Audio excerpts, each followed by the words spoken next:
안녕하세요. 여러분, 책 쓴 한의사 전대성 작가입니다. 저는 오늘 진료는 기본, 시스템으로 승부하라 라는 이야기를 여러분들과 함께 나눠보려고 합니다. 요즘에 식당에 가보면 키오스크가 없는 가게가 거의 없습니다. 인건비가 오르고 비대면 시대가 되면서 점차 인력이 사라지고 기계가 대체하는 시대가 되고 있습니다. 코로나 사태가 길어지면서 폐업한 가게들도 많이 늘었습니다. 2년간의 코로나 사태는 우리 사회에 많은 변화를 일으켰습니다. 사실 그 전부터 시대가 그렇게 변화해 왔는데 코로나가 그 변화의 물결을 더욱 앞당겼다는 표현이 맞을 것입니다. 불과 10년 전을 생각해 봅시다. 그때만 해도 스마트폰이 전 국민에게 그렇게 보급되기 전이었습니다. 사람들은 마트에서 장을 보는 것이 익숙했지 인터넷 쇼핑으로 물건을 사는 것이 익숙하지 않았습니다. 그러나 지금은 누구나 손가락 터치 몇 번에 물건을 삽니다. 밤 11시에 시킨 물건이 로켓 배송으로 다음날 새벽 5시에 도착하는 시대가 되었습니다. 코로나 시대가 되면서 비대면 산업들이 엄청나게 늘었습니다. 반면 식당이나 요식업, 노래방이나 유흥업종 등은 말로 표현할 수 없을 정도로 힘든 시기를 겪었습니다. 병원도 마찬가지였지요. 코로나가 터지면서 사람들이 많이 모인 곳을 가기를 꺼렸습니다. 감기 환자가 많은 이비인후과나 소아과 등이 특히 심했지만 한의원도 예외는 아니었습니다. 필수제인 병원은 어쩔 수 없이 가는 사람들도 있었지만 선택제인 한의원은 아예 발길을 끊는 사람들도 있었습니다.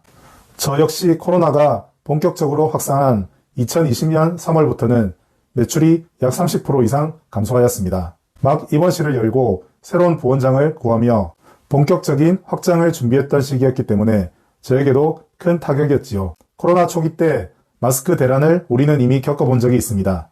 공급이 부족한데 수요가 많아지면 가격은 천정부지로 오릅니다. 하지만 공급이 충분하게 되면 가격은 금방 떨어지게 됩니다. 사람들의 수요를 파악하고 행동한 사람들은 큰 돈을 벌었습니다. 코로나 초반에 빠르게 안면 인식 온도계를 설치하거나 소독을 철저히 하면서 환자들에게 안전한 한의원이라는 인식을 심어주면서 한 단계 더 점프한 한의원들도 있었습니다. 한시적인 비대면 상담이 가능한 점을 이용해서 전화 상담이나 인터넷 상담으로 한약 및 비대면 매출을 폭발적으로 성장시킨 한의원들도 있었습니다. 집에만 있으면서 살이 찌거나 운동이 부족한 사람들을 상대로 다이어트 처방으로 대박이 난 한의원들도 있었습니다.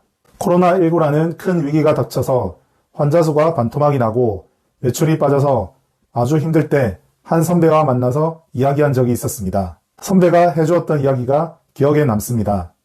우생마사에 관한 이야기로 홍수가 났을 때 힘이 센 말은 자신의 힘을 믿고 물살을 거슬러 올라가다가 빠져 죽고 소는 물살에 몸을 맡기고 유유히 떠내려가다가 조금씩 무트로 나가서 목숨을 건진다는 이야기였습니다.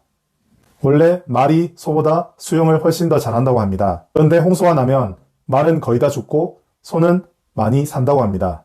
말은 자기가 수영을 잘하고 힘도 있으니 급류 속에서도 물을 거슬러 올라가다가 힘이 빠져서 죽고 맙니다. 하지만 소는 가만히 떠내려가다가 조금씩 강가 쪽으로 이동하다가 잡을 수 있는 것들이 있으면 잡고 올라와서 산다고 합니다.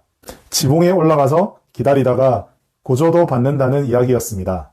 선배는 저보다 훨씬 이른 시기에 개원했었습니다. 당시 유행했던 신종플루 사태 때도 비슷한 상황이었다고 이야기해 줬습니다.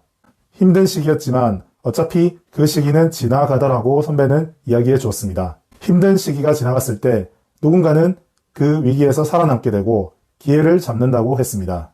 환자가 빠지기는 선배도 마찬가지였지만 6명의 부원장을 3명씩 격일로 직원들도 절반씩 돌아가면서 출근하면서 당면한 위기를 어떻게든 극복하기 위해서 노력하고 있었습니다.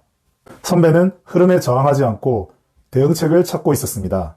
지금 선배는 다시 6명의 부원장과 함께 일하며 이전보다 훨씬 더 잘 되는 한의원을 운영하고 있습니다. 평소 바쁠 때는 제가 잘하고 있는지 못하고 있는지 잘 모릅니다. 스스로 돌아볼 기회가 없는 것입니다. 하지만 위기가 닥치면 그제서야 내가 어떤 부분에서 부족했나 스스로 돌아보게 됩니다. 위기를 겪으면서 한 단계 더 성장하게 되는 것입니다. 그동안 저는 계속해서 한의원 덩치를 키우고 확장해 나가는 데만 주력해 왔습니다. 하지만 덩치에 맞는 시스템을 갖추지를 못했습니다. 평소에는 잘 몰랐지만 위기가 되니 이런 시스템의 취약점이 드러났던 것입니다. 환자가 치료를 잘 받는 것도 중요하지만 좋은 시스템을 갖추는 것도 중요합니다. 시스템의 중심에는 항상 환자가 있어야 합니다. 한의원을 방문한 환자들이 편리하고 만족한 치료를 받기 위해서는 기존의 시스템을 정비할 필요가 있었습니다. 그동안 저는 주먹구구식으로 환자를 받고 있었습니다. 또한 제대로 된 예진 과정 없이 초진 환자들이 무턱대고 진료실로 들어왔습니다. 사실 초진 환자가 왔을 때 예진 과정이 매우 중요합니다. 잘 되는 한의원이나 병원을 찾아가 보면 항상 예진을 담당하는 상담실장이 있었습니다. 미리 환자의 몸 상태를 파악하고 필요시 검사까지도 끝냅니다. 환자가 원하는 치료를 파악해서 의료진에게 전달합니다. 코로나 이전에는 환자들이 문을 열고 들어오면서 접수실에서 바로 설진기로 혀를 내밀고 사진을 찍었습니다. 모든 환자들의 혀 사진을 분석할 수 있다는 점에서는 좋았습니다. 하지만 한편으로는 환자들이 내원하자마자 접수실 데스크 앞 의자에 앉아서 엉거주춤한 자세로 앉아서 혀 사진을 찍는다는 것은 그다지 바람직한 그림이 아니었습니다. 환자에게 내가 지금 검사받고 있다 하는 느낌이 들도록 하는 것이 중요했습니다. 8층으로 외래를 옮기면서 예진실과 검사실을 가장 먼저 만들었습니다. 또한 직원 한 명을 별도로 빼서 실장님을 보조하는 부실장과 코디의 역할을 할 수 있도록 만들었습니다. 설진과 예진을 미리 시행하고 필요시 검사까지도 그 자리에서 바로 시행할 수 있도록 하였습니다. 기본 예진에서 한 단계 더 나아간 것이지만 환자들은 그런 과정을 통해서 비로소 대접받고 있다는 느낌이 들 수 있었습니다. 예진 후에 원장실에서는 자세한 상담과 문진을 통해서 환자의 상태를 파악하고 전산의 내용을 기록했습니다. 사실 이전에는 종이 차트를 위주로 썼습니다. 종이 차트의 장점은 한 번에 진료 내용을 다 파악할 수 있다는 점입니다. 환자를 진료하면서 종이 차트를 보면서 이런저런 대화도 가능하지요. 단점은 매번 환자가 올 때마다 차트장에서 종이 차트를 빼와야 되는 것도 일이었으며 아무리 종이 차트를 손으로 빨리 기록한다 한들 컴퓨터로 기록하는 것만큼 빠르게 기록할 수 없다는 것이었습니다. 저는 어떤 방법이 좋을지 생각했습니다. 종이 차트의 장점을 살리면서도 불편함을 없애는 방법이 없을까 생각해보니 방법이 보였습니다. 지난번에 인터넷 랜선 공사를 하시던 사장님의 말씀이 문득 생각났습니다. 그때는 전혀 귀담아 듣지 않았던 이야기였습니다. 예전에 전포동에 랜선 작업을 해준 적이 있는데 거기 원장님은 태블릿을 들고 다니면서 진료 내용을 기록하던데요. 저는 종이 차트 대신 태블릿이 좋은 대안이 될 수 있을 거라는 직감이 들었습니다. 쉬는 날 무작정 그 한의원을 찾아가 원장님과 이런저런 얘기를 나누다 보니 많은 영감이 들었습니다. 한 발 더 나아가서 저는 태블릿을 모든 환자들의 베드에 설치하는 것은 어떨까 하고 생각해 보았습니다.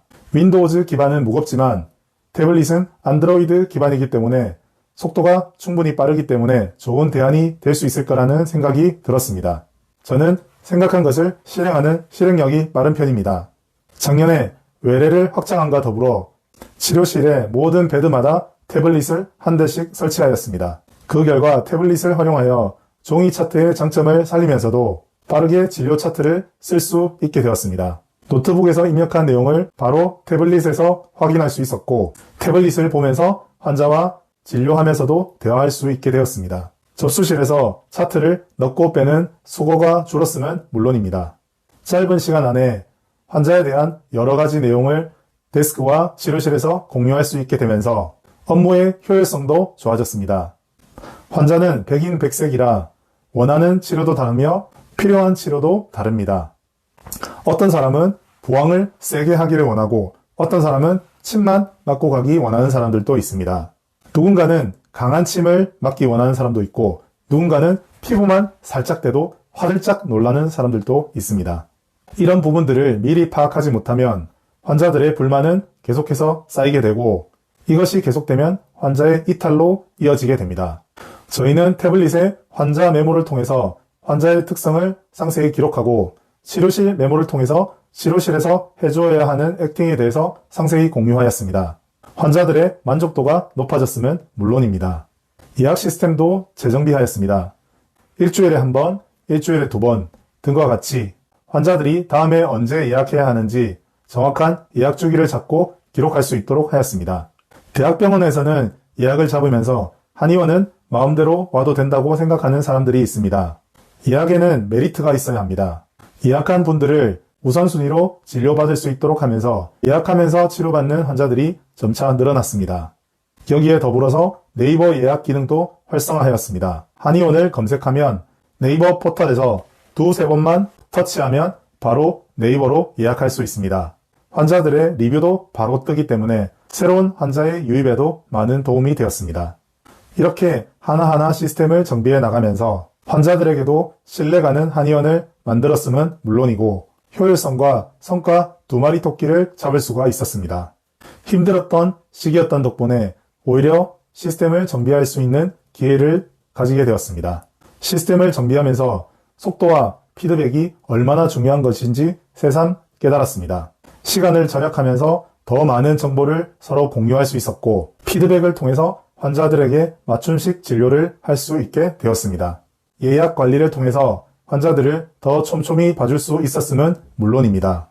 위기와 기회는 동전의 양면과 같습니다. 저는 코로나 위기를 겪으면서 오히려 저희 한의원의 시스템을 재정비할 수 있는 기회로 삼았습니다. 이상 진료는 기본, 시스템으로 승부하라 라는 이야기를 여러분들과 함께 나누어 보았습니다. 저의 이야기가 여러분들께 도움이 되시고 공감이 되셨다면 좋아요와 구독 버튼을 꼭 눌러주시기 바랍니다. 내일이 이제 설날입니다. 명절 연휴 잘 보내시고 다음 주에 뵙겠습니다. 감사합니다.